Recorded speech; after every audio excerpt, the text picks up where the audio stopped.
All right. Well, if you are catching us on the replay, what you're watching is just a simple 15-20-second lead in as we wait for ads to show for those who have been patiently waiting live. But otherwise, it's 7 p.m. here on a Thursday night, and that means it's time as we wait for ads to show. CarrGuy and SixFan show. I'm your host tonight, Grant Tommy, and over this way is my co-host. And I am Jason, and this is OCG, Old Car Guy. I'm the car guy of the situation. Thank you so much for taking time out of your Thursday evening to join us for the CarrGuy and SixFan show.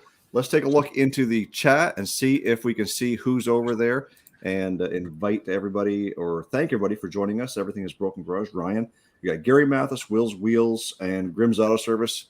It's a light show so far this evening, but guys, make sure you hit that thumbs up, hit that share button, and tell all your friends that Nivlac and his dad are on the CarrGuy and SixFan show. Guys, why don't you introduce yourselves and tell us a little bit about your channel? All right. I'm Calvin. This is my dad. He goes by Andrew. We have a YouTube channel here on YouTube called Nivlac57. It's kind of sprouted out of my name spelled backwards, and I like 57 Chevys, so that's kind of how it started. We do lots of projects, anything from old school gassers to newer school Vortec 4200 powered hot rods, Fairmonts, Studebakers, Eagle Talons. Yeah, we don't really have a whole lot that we won't touch. My dad says he likes all cars, and I agree with that. It's, everything has its place, so we have been gradually developing the 4200 platform. That's kind of been our bread and butter for what gets the most views on our channel. And we've gotten up to close to just over 700 horsepower with a stock bottom end 4200. So that's been one of our major achievements. We want to start really pushing them at the track. My long-term goals is to take one on drag week. My dad's more into the land speed racing stuff. So, maybe you could talk a little bit about that. Well, I used to have a name, Andrew. Yeah, I said it. And in recent history, I've become Calvin's dad. So I've been enjoying his successes as we've been able to participate in races together. We've done things such as the Grassroots Motorsports Challenge, and we finished first and second in the drag portion of that event 3 or 4 times in a row. And but it's been a neat transition as I've been able to enjoy the car racing for 40 plus years. I've been able to enjoy a lot of race wins and in land speed racing, set 18 records. And in the last few years, as Calvin has become more engaged in developing his preferences on his build style and that kind of thing, I've been more of a supporting role, and hence the transition to Calvin's dad. Well, and that reminds me of a good friend of our show, Jed Scott at Scott's Speed Shop. He just refers to him as Dad. It's always Dad this, Dad that. So, no, we appreciate that, and that's what makes tonight's episode, I think, very unique. So, Andrew, the next question is specifically for you because, it's pretty common in the car guy circles to be a father-son combo, or you got into cars because your dad was into cars. But you talked about you got 40 plus years of being into this stuff. So what got you into cars, Andrew? Well, it definitely wasn't my father. My father did not care for the performance end of cars. He actually was a Volkswagen and economy car kind of guy. So it actually skipped his generation. But I was very fortunate that all of my grandparents, both maternal and paternal side, were very strong supporters, and my grandfathers on both sides were involved in hot rods and or racing in some form. And my great grandfather was involved with it. We are one of the rare families that has over 100 years of history of hot rodding in the family. I've got pictures of my great grandfather's hot rod. Sure, you can show that.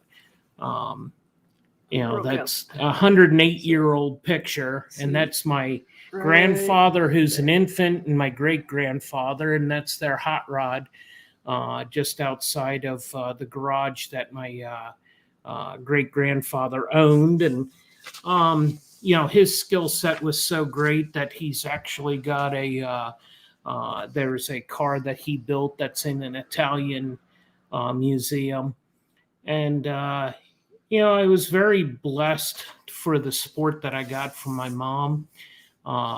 She actually steered the first car that I owned. Oh my goodness.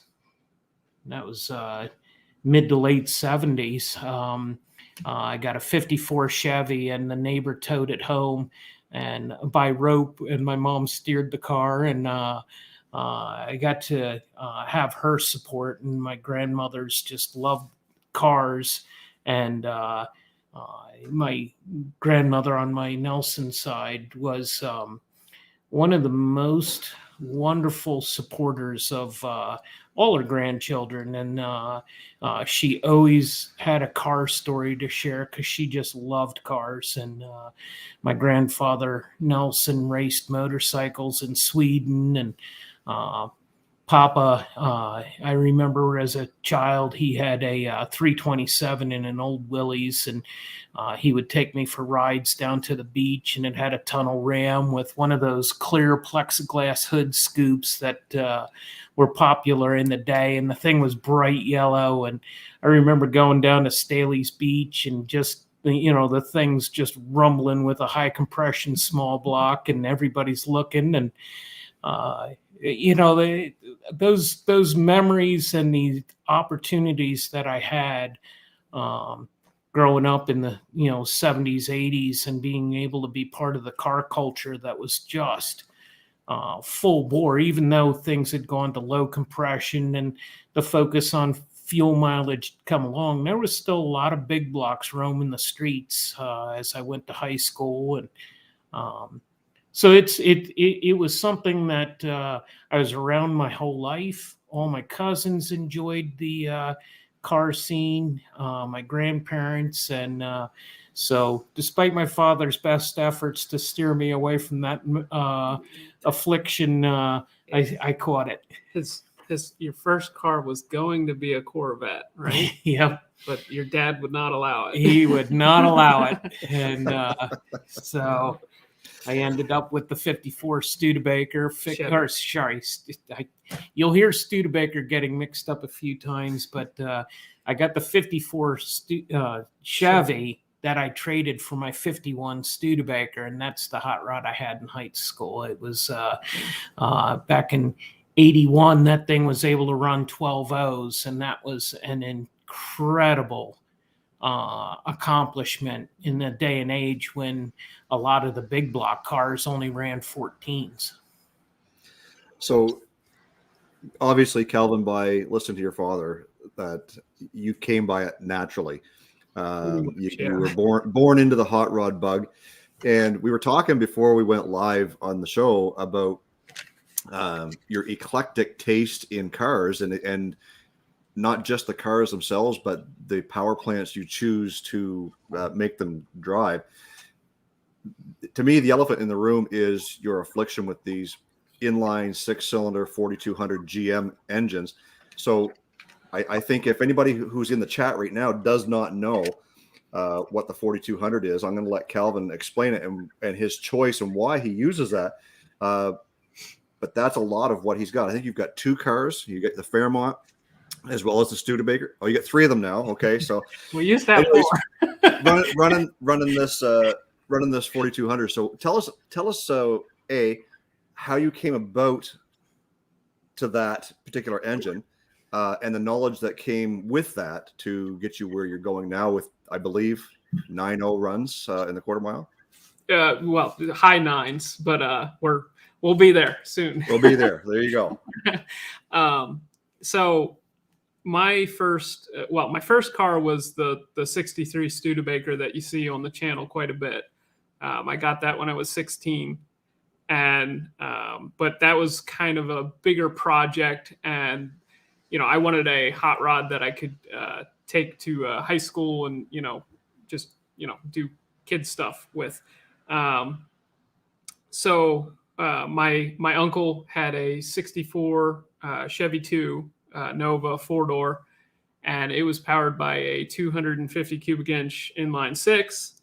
And my parents, he wanted to get rid of the thing. My parents decided to buy that for me as my sort of high school cruiser. And when he gave the car to me, one of the books that he gave to me was Chevy Inline Six Performance Guide or something like that by Leo Santucci. And I read through that book a whole bunch of times, cover to cover, and basically fell in love with these silly inline sixes. And I just loved how smooth they were and the sounds that they made.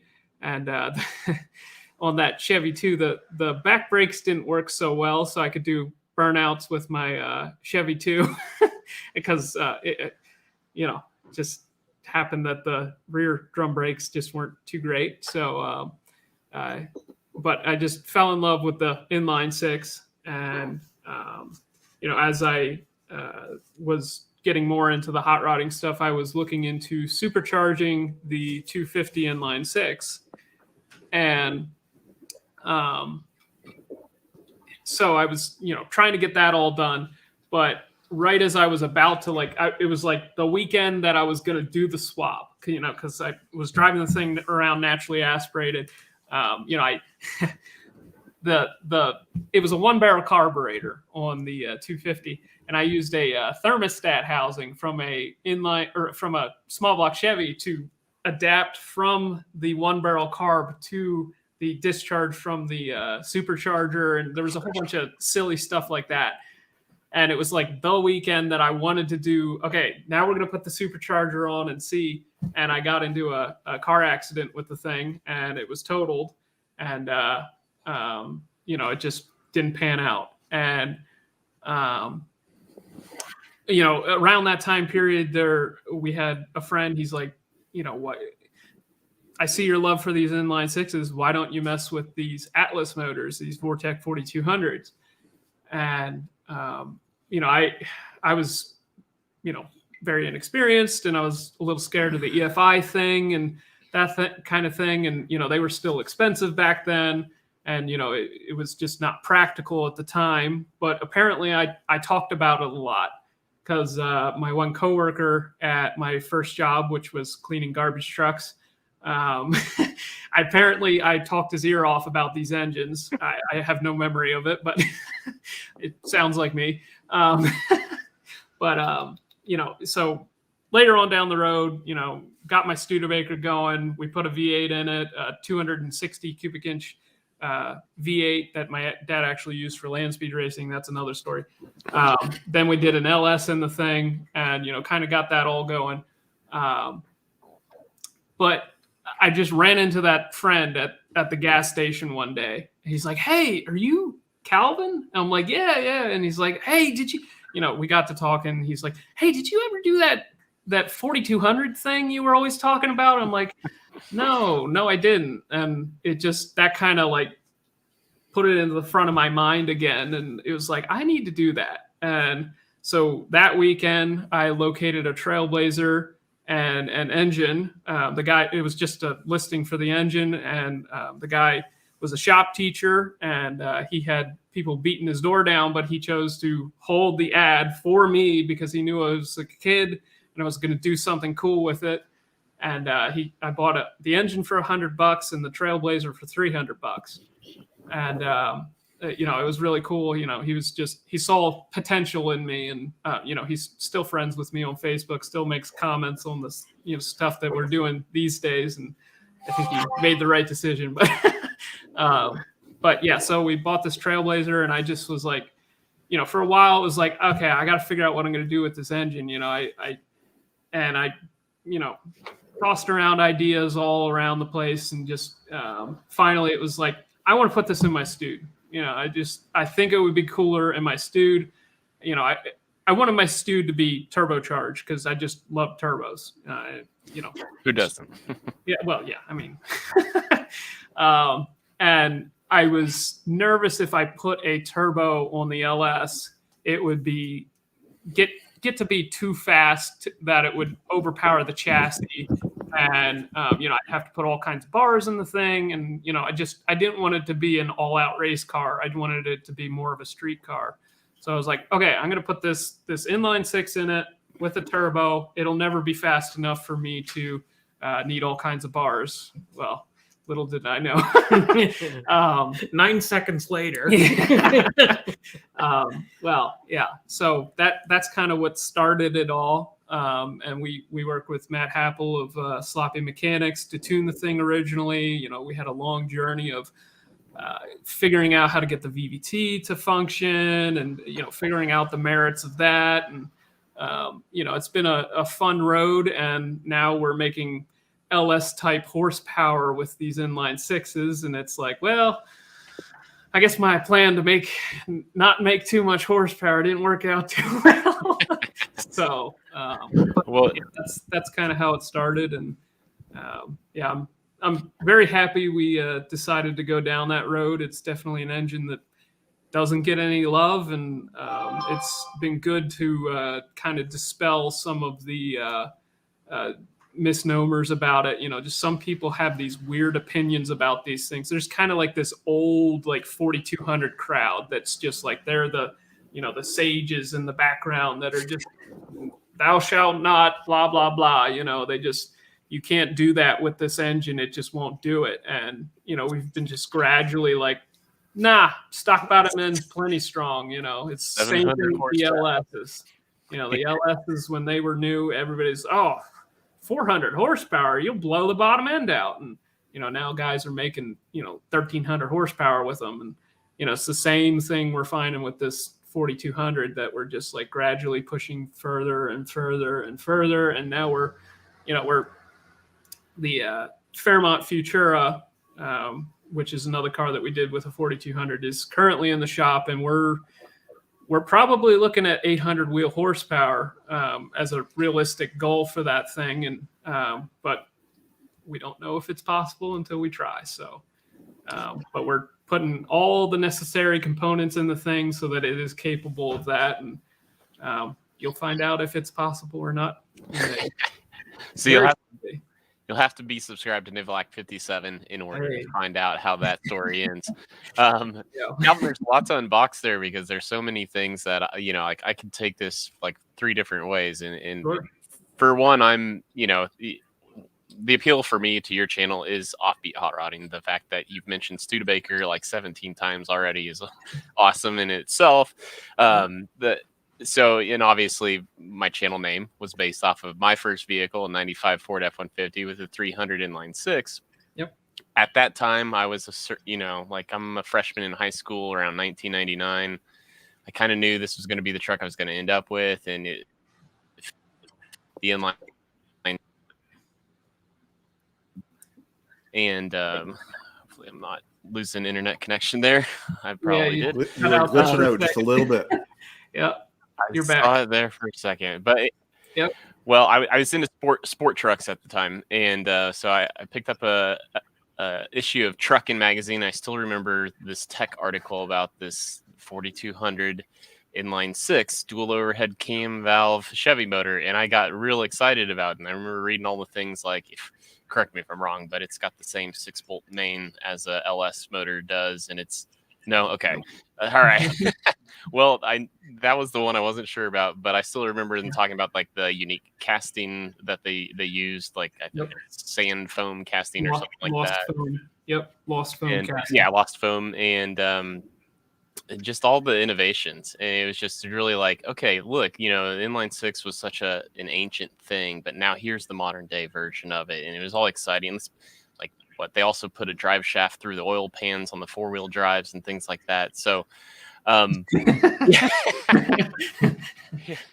And then I guess the last thing I'd respond to everything you just said was like, and this is why we had you on. So YouTube, we're all after our own journey, and we're all after doing something our own way and very unique. And the best success always comes from like carving out your niche, carving out your exact spot. So you've definitely become the like go-to source for everything 4200 on YouTube. And so I guess I what I want to ask is, what is maybe the biggest discovery you've come up with that is definitely 100% all on you for this platform? I think figuring out the VVT hasn't really been done for this engine. Definitely pushing the stock bottom end. As far as we have, nobody's really done that. Well,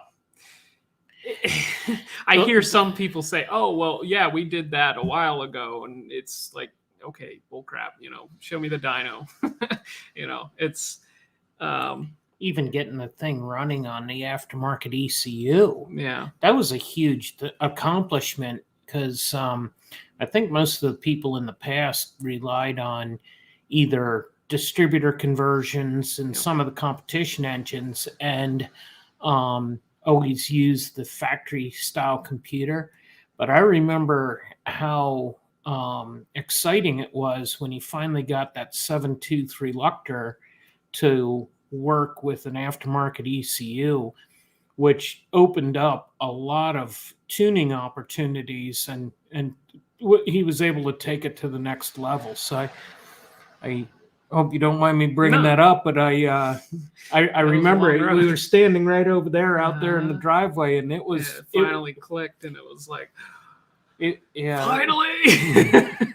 And months of effort. And I don't know of anybody who had done that before, but once you have the strength of the aftermarket ECU and are able to get away from the limitations and the handicaps of the factory ECUs, it allows you to move forward very quickly in getting these engines' potential recognized, realized, and utilized. So that was an amazing time to watch him work through that. Yeah, because that's a few years ago, and you were 23 at the time, if I remember correctly. Not that young. 24 now. I mean, 24, 25-ish. Yeah, it was being out there. Obviously, I grew up in a different time period. Big blocks and small blocks and high compression and high RPMs were the norm, and here we are taking an LS out of a hot rod to put a 6-cylinder in the thing was certainly something that caused me to scratch my head. But I've always told the boys, if you got a dream, pursue it. I can't put a cloud over his parade and rain on it if that's what his dream is. And he told me what he was doing. I got involved with doing a lot of the unpleasant work, working on the cross member and the motor mounts while he worked on building an oil pan, because the thing doesn't even have an oil pan. He built a lot of the components, got with a friend, learned how to aluminum weld, put this thing together. The combination of building adapter plates and components to make the torque converter work and spacers for the torque converter. There were 100 hurdles that had to be overcome before you could even start working on the ECU. So the mechanical components are much easier to recognize. You put a tape measure on it or a micrometer on it or a caliper on it, and you go over to the lathe or the mill and you make a part. But when it comes to the ECU, so many people today who are successful have 1,000 people in the background that have already forged the path forward for them. Whereas with the 6-cylinder, he was kind of hanging out there on the branch all by himself, and it was a grand day when he finally got that thing to work. The first burnout was awesome. Well, there's a couple of questions that came from the chat, and they kind of tie into my next question. So we're going to get to those questions here as well. So Gary Mathis had asked, is there much aftermarket support for the Atlas? And that kind of ties as well into Floyd Mayhem's Garage, who's asking, what ECU are you running? So when you're talking about an engine that basically only spent a decade in production, there's nothing really outside the medium-sized pickup trucks and the SUVs that had them. It wasn't like it was a broad range of engine. Granted, they built a ton of those things over the years. How can there be, or is there aftermarket support for an engine that has such a short lifespan? There's a very small amount of aftermarket support, mainly from like one guy up in Canada. His name is Mark. He's kind of one of the old sages in the background. He produced there used to be a forum called Vortec4200.com, and the guy who had the server for that forum unfortunately passed away, and the family refused to give the computer rights, whatever, I don't know, for the server to the forum members. They tried to work with them, and they refused. And I'm sure there was personal stuff on there, and they didn't want that to, it's just a crappy situation all around. But so there's like this big group of like old school 4200 guys, and they had developed a cast oil pan. They had developed a handful of other knickknacks, nothing too crazy. One of the challenges of the engine is it's just so big, and they didn't offer a rear sump pan from the factory for the 6 cylinders, and the intake goes up and over the top of the engine, and that makes it even harder to package this already big engine into your car. Hood clearance is just harder. You can make it work, but so they had developed a rear sump oil pan and a few other adapter plates and that kind of thing. But that guy that originally developed that, he's still around, and he's still making the adapter plates. At least he actually is no longer able to make the oil pans. But so to answer the question, is there aftermarket support? Not really. So the ECU, we are running a Megasquirt Gold box on most of the stuff, but I recently worked with the guys over in Sweden who make the Max ECU, and that's definitely my preferred solution for guys that really want to push their stuff. It's like the price of a Holley HP, but it has like built-in EGT and way more I/O, and it's just a better product in my opinion. So I worked with them to get the engine working with that. I literally just got the VVT to work with that, and that's going to open the doors up to really start making crazy horsepowers. I mean, having exhaust gas temperatures is a big deal. So, yeah.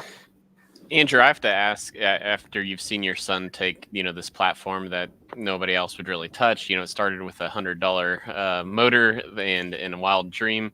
Has it spawned anything in your mind? Because you even mentioned it, like, why are we pulling out a perfectly good LS for a 6-cylinder? But has he inspired you to like do anything kind of off the wall when it comes to building an engine? Have you come up with anything?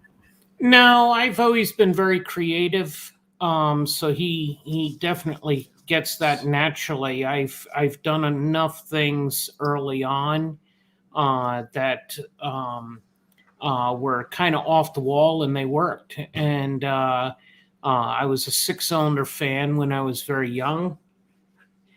Hobbs is misbehaving. The cat's climbing the cabinets. Sorry.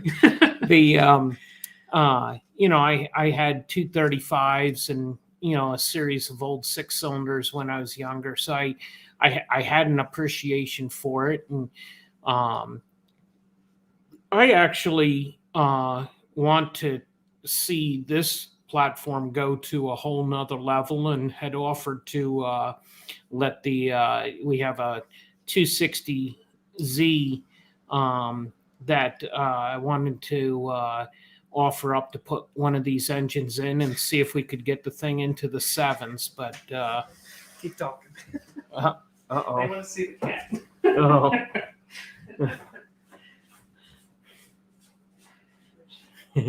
So the she climbed inside the cabinet. She opened it up and climbed in and then closed it on herself. So, sorry about that, guys. So, as we've seen the potential for the engine to grow, the thing made 713 horsepower on the most recent dyno session, and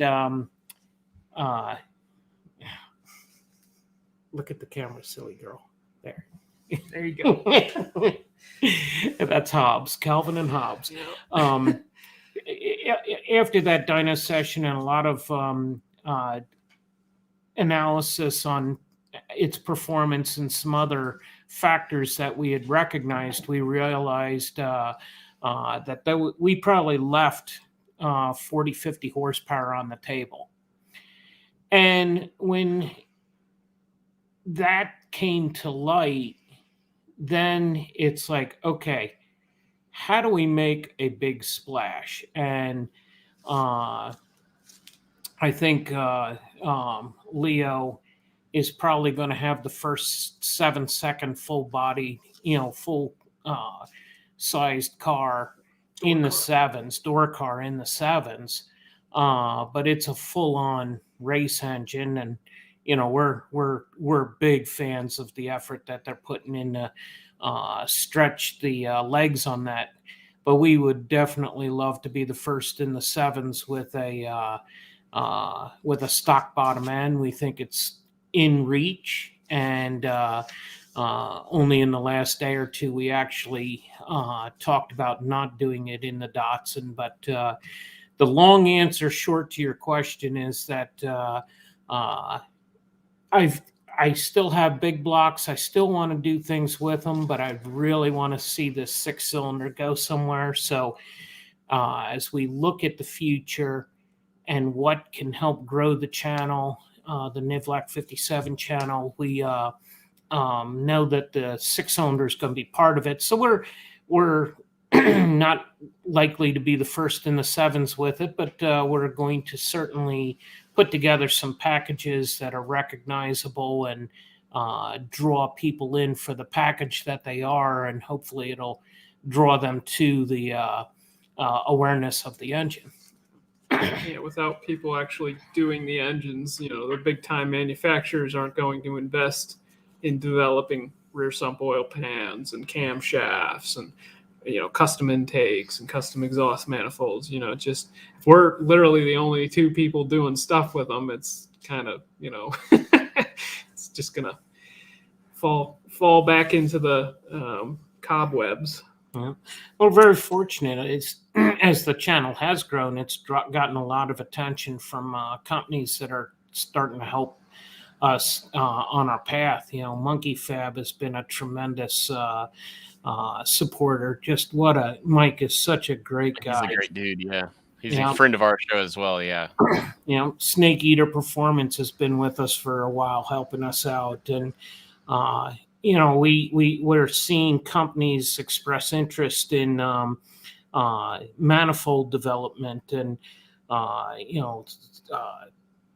Skunk's work and Schneider and EFI Source. And then there's a lot of smaller groups that have been helping us out. And we went to PRI, and the guys at Hughes recognized us from the channel, and they're helping us out with a project. And as that momentum continues to grow, should this engine prove itself to have some legs to compete against the Barra and compete against other 6-cylinders, it's likely going to take off because there's a strong thirst in the car community for a 6-cylinder that's not going to bankrupt you. It's amazing how strong the interest is in the straight 6 platforms. The Barras are not affordable in the States. There are guys starting to do things with them, but you're not going to go and get one for $100 like you can these Trailblazer engines. And the 2 JZs have kind of gotten to the point where they're just not affordable from the salvage yard, and the aftermarket support is there, and there's probably 120 million of these Trailblazer engines out there. Anytime I go for a drive, I see 5 of them. Yeah, you go to the junkyard. Our local junkyard probably has 30 of them in it. And well, guys, we're about halfway through the show here, 35 minutes in, and I want to make sure that you guys get a reminder to not just hit that like button, but if you're not subscribed to Straight Six Fan, go ahead and do that. If you're not subscribed to Nivlac57, make sure you go ahead and do that. And of course, if you're not subscribed to Old Car Guy, go ahead and do that. This is a car community. This is what we're all about. And like we could sit here and we could talk about these 4200s all night long because it's so new to me, and always looking at some different angles and different ingenuity and not just going with the mainstream. That's one thing that Grant and I have kind of coined as the offbeat hot rodding. I guess that's Grant's, but like and odd bodies, different cars, like that you just don't see every day. And you guys are taking that to a whole new level by trying to almost re-engineer or redesign something for the hot rod crowd or the racing crowd that could potentially be something in the future. Like you said, you've got people kind of almost knocking on your door wanting to pick your brain and work with you on these engines. One of the things that I did notice, and I think, Andrew, you had mentioned it a few seconds ago, was intakes. And now I noticed on the Fairmont, the Futura, you've got a stock resin intake, but yet on the Studebaker, you've got a custom aluminum intake. So who's doing the engineering for that to come up with these, I guess you call them aftermarket engineered parts for these engines that nobody's making them for? Like whose intake is that? So that was the first sheet metal intake that I've ever made. The reason that we're using the factory intake manifold on the Futura is it fit under the hood. The reason we are not using it on the Studebaker is it did not fit under the hood. That certainly would have been a much easier path. The factory intake's free, came with the engine, so it's a heck of a lot easier to use that than to make one out of sheet metal. That was me. It was made out of a. We asked a friend if he had any metal laying around, specifically aluminum and 3/16 thick. We knew that the thing was going to see boost, and we wanted to make sure it could take it. And he bought a fire truck, and he just wanted the engine out of it, and he made loads of money on this thing, just scrapping diamond plate and all the brass fittings. Brass was up. He stripped all the brass and made out very well. He had this parts tray from the fire truck. It had like station 14 on the thing or whatever, that held the hydraulics parts for the fire truck. And that is what I made my intake out of. So, yeah, the lack of intakes being available certainly has been a deterrent for a lot of people because the height issue. Part of the reason we went with the stock intake on the Fairmont, not only did it fit under the hood, but that car also has a stock manifold, and we're hoping that thing is going to be exhaust manifold. We're hoping to get that thing in the 8s just to show the capability of the engine using those parts. It's certainly going to be a benefit to have a aftermarket exhaust that's built for a turbo as opposed to a stock modified factory manifold. And For my, sorry. and then the intake, getting that runner dimension to be less focused on torque and more focused on horsepower is something that's going to help elevate the engine. But that both the Fairmont wagon and the Studebaker are in that department, and then the Futura is take the stock stuff as far as it can go. So the you mentioned the intake manifold. This is actually a press mold that I 3D printed for the most recent intake manifold that we made. And it basically takes a round tube and crushes it down to the port shape of the 4200. So lots of, little tricks like that. Since we're all on this YouTube journey, we all have this like thought in our head, how can I make money off of just doing the YouTube thing? And one of the things that I know I try to encourage people to think about is like, think of YouTube as like a pre-marketing vehicle for something else on down the road. Like you have to be able to pump something else out of the door on down the road, but you build your basically your customer base out of the gate. People come and find you because you have similar likes and things like that. And so I feel like that's exactly what you guys are doing. And so when it comes to, and you talked about the partners reaching out to you guys to help manufacture and create things. So if a Nivlac57 branded part was going to hit the market anytime soon, what do you foresee would be that first manufactured piece that you guys might pump out and put out the door? Coil adapters. Well, yeah, we have a few parts out already. We do coil adapters to adapt the later coils are a little bit higher energy, but you can't just like drop them in on the earlier engines. So I make a coil adapter kit. I do. Yeah, it's over there. So that's already on the market. As far as upcoming products, it's probably not going to be a Nivlac57 brand, but unfortunately I can't talk about the one thing. A guy wants to keep it secret for now. But the thing with the people at the place, that kind of stuff. Yeah, it's he's sworn me to secrecy. But yeah, these are the coil adapters. They're just little 3D printed guys, and rather than just having a giant hole in your where the coil sets in, this basically takes up the space. And I sell them in red, white, and blue because America. And I also sell them in black if you just want to be that kind of guy. But only the cool guys have red, white, and blue. That's all I gotta say. And don't know the cam. Cam kit. Yeah, and then I sell a cam installation kit. Essentially, Schneider Racing Cams regrinds the factory cam, but when you regrind a camshaft, you're taking material off of the base circle so that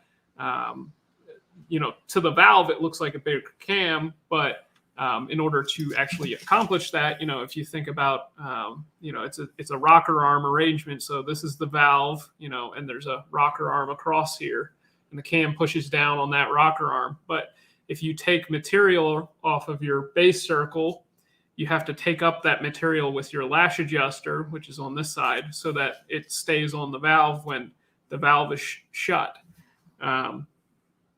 So that should be pretty straightforward, but it's not. Unfortunately, on the intake side of the engine, on a typical overhead cam engine, you would take your lash adjuster out. There's a little pocket. You just drop a shim down in there. You put the lash adjuster back in. Except for these engines. They don't have a little pocket for the shim to sit in on the intake side. They have it on the exhaust side, but they don't have it on the intake side. And so that little shim, if you were to drop one underneath the lash adjuster, it can just literally rattle out, and then you lose all your lash. So I was able to get a hold of some lash adjusters that are the correct height, a little bit taller than the factory piece. And, I developed that on my engines. I took a little bit of, risk on my stuff and hoped I wouldn't burn up a cam, and it worked out. And so I sell, shims for the exhaust side and lash adjusters for the intake side. And so that's basically all we got for now. I can't imagine we'd have too much more. I mean, I was doing oil pans at one time, but they're just too much work. I don't like breathing aluminum dust in my free time more than I have to. And so, I stopped doing them. But we gotta save that for the big guys. They got the ones that are prepared to set up some sort of a main a streamline operation that they can either cut it and stretch it or completely make a whole new pan or whatever it has to be. Yeah, laser cut, whatever. Yeah. Probably. Yeah. As the parts get developed, we can help support getting the awareness of them out there. Our focus on the performance is really where we want to stay. And we've had some neat opportunities in recent times to, NLS4 powered car, front wheel drive. We were first in the 9s, first in the 140, 150 mile an hour in the quarter mile with that. Being on the forefront of developing things is something we really enjoy. It comes with a lot of heartache sometimes when you go through the failure side of that development, but as far as being manufacturers, it's I'm a full-time engineer. It's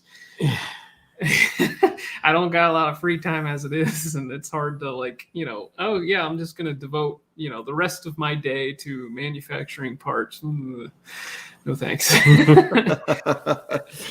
Well, one thing that we do like to talk about a little bit on the show is aside from the fantastic work that you guys are doing with your engineering and your racing and your hobby, is talk a little bit about the YouTube channel and how it's gotten to where it is. What do you feel has been the success of your YouTube channel? Is it strictly the racing? Is it the ingenuity in the 4200s? What do you think is getting your channel out there and making it grow? I mean, there's been a few breaks that we've gotten. The first 1,000 subscribers was a bit of a slog. I mean, it's anywhere you look, like if you Google how do you make a successful YouTube channel, one of the things that continuously pops up. I mean, I'm that type of guy. I Google everything, but one of the things that pops up in every single guide that you look at, it's find your niche and make sure it's something interesting. And if you're just doing the same thing that everybody else does, it's going to be really hard to stand out. So I don't know if that was necessarily thought out at the beginning. It just kind of happened that way. It was only more recently that I was looking up because I want to grow even more. But, at the beginning it was, just, I thought it was cool and I thought people would think it was cool. And I think we do neat stuff. Our participation in the Grassroots Motorsports Challenge has been, a huge part of my life. And when you can only spend $2,000 on a car, minus a few safety equipment, they give you a couple exemptions here and there. But, when you're only allowed to spend that much money on something, you need to be innovative. You just can't do it. It just, you have to come up with creative ways to fix that broken part or make it yourself. Take a hunk of metal and make it perform that purpose. So I've always thought, nobody else is doing that, and surely somebody would find that entertaining. So that was kind of what spurred me to create the YouTube channel at the beginning. Towards once we got past 1,000 subscribers, then it started to grow more and more naturally. And eventually we got, I just,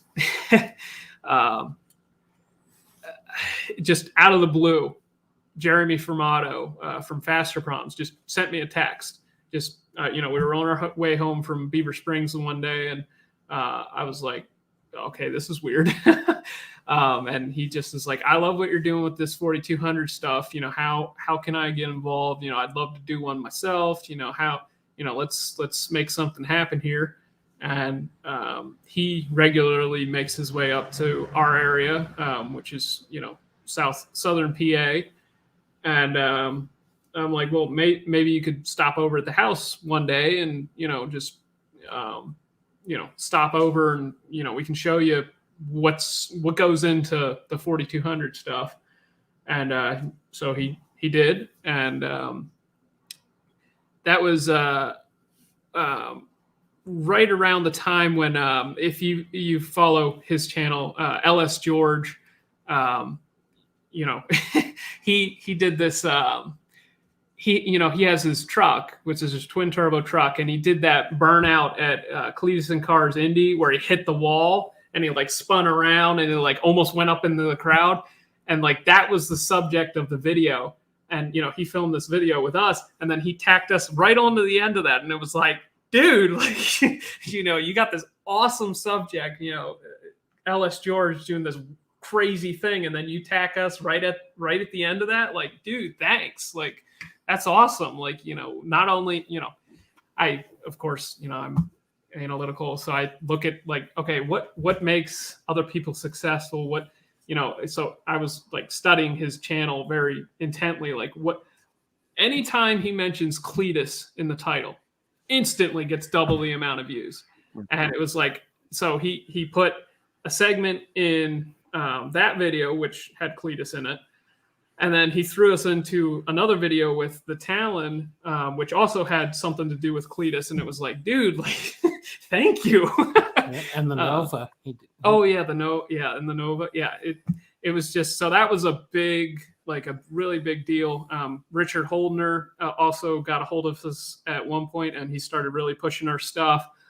So it went from 1,000 to 10,000 fairly quickly. It's been sort of stagnating a little bit, but I think it's just because it's winter and we can't really do anything too exciting at the moment just because it's snowy out and all the tracks are closed. But so that's kind of been our journey. It's if I look at other channels of similar sizes, they seem to have a lot more videos than what we have out. It's taken them a little bit longer to get to where they are, and I'm very thankful that we've gotten the opportunities that we have, so it's been fun so far. Well, most definitely, you mentioned it's the relationship piece, and that's what this is about, and that's what the CarrGuy and SixFan show is about. It's the relationship with the people we have in the chat.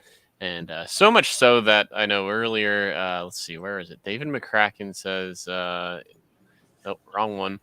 Love your content, guys. Didn't know that's a pronoun that applies to all of us. So I just assume, I will take that as a compliment to me. Jason, you can take it as a compliment to you. And Calvin and Andrew take that as a compliment to you guys. But as we wrap things up here on the CarrGuy and SixFan show, we like to go around the horn and talk about upcoming content on all of our channels.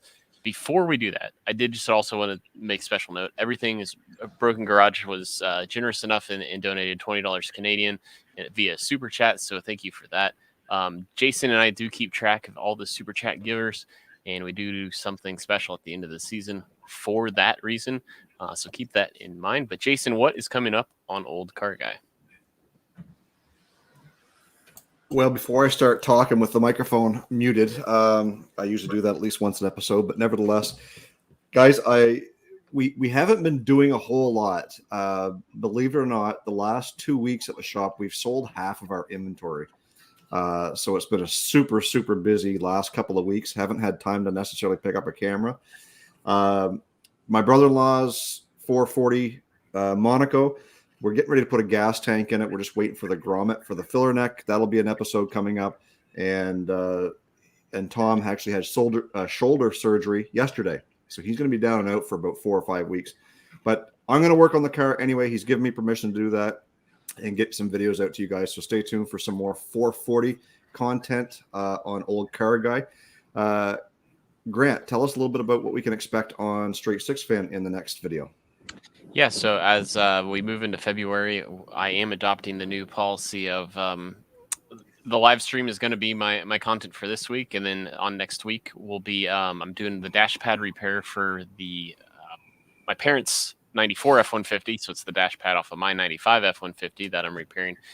So we'll kind of take you through what goes on in my head and how I thought about handling that. But we will wrap things up with you two. So Andrew and Calvin, what should we expect next on Nivlac57? Well, I literally just filmed the last video. It's going to be about the Fairmont Futura, getting it ready to make the most amount of horsepower we ever have with a 4200. Yeah, we got gasser content hopefully coming up on the Studebaker. The LS3 test in Mom's truck. Yeah, we just put my mom's truck together with an LS3. We want to play around with injection timing, something I've never played with. And then the land speed car build is going to be coming up. Yep. And then trying to get the 4200 in the 8s. Yep. Then hopefully we can break out the 57 sometime soon. So. Yep. And then we've got drag week, week preparation. Yep. And so between the land speed racing, drag week, and trying to realize performance goals on all these cars, we've got probably 6 or 7 different things that are going to hit the channel. Yeah, one thing, we always have a million things going on at once. And sleep, who needs it, right? Way overrated. Yeah. Way overrated. So, guys, we're getting ready to close out this episode of the CarrGuy and SixFan show. Before we do that, I did want to make just a quick note. Country Boy Gas Garage is in the chat. He's had his YouTube channel hacked. 20,000 plus subscribers. Everything's gone. So he has started up a new channel. If you're not subscribed to him, please go ahead and find him on YouTube. Show him some support. At least help get him over that 1,000 subscribers so he can start doing some other stuff and kind of keep things going. So Jason, we're thinking of you. Hopefully that we can YouTube and Google can kind of get that put back together for you. Anyways. As a quick reminder, guys, if you haven't done so yet, it's a good time to probably change your passwords and update your security on your Google accounts. Calvin, Andrew, thanks so much for taking some time out on this Thursday evening to be a part and answering our questions about the 4200. I think we could probably have a whole nother episode talking about that engine. I think it's so interesting, and I'm going to be sure to keep up to date on everything that you guys are doing. So thank you very much. Thanks for having us. Thanks. All right, guys, that's going to do it for this Thursday evening, the CarrGuy and SixFan show. Keep in mind, next week it's over on my YouTube channel for a legacy episode. We got a really hot topic that we're going to be talking about over there. No guests, but we're going to have some fun. So, guys, stay focused on the windshield, not the rearview mirror. We'll see you next week.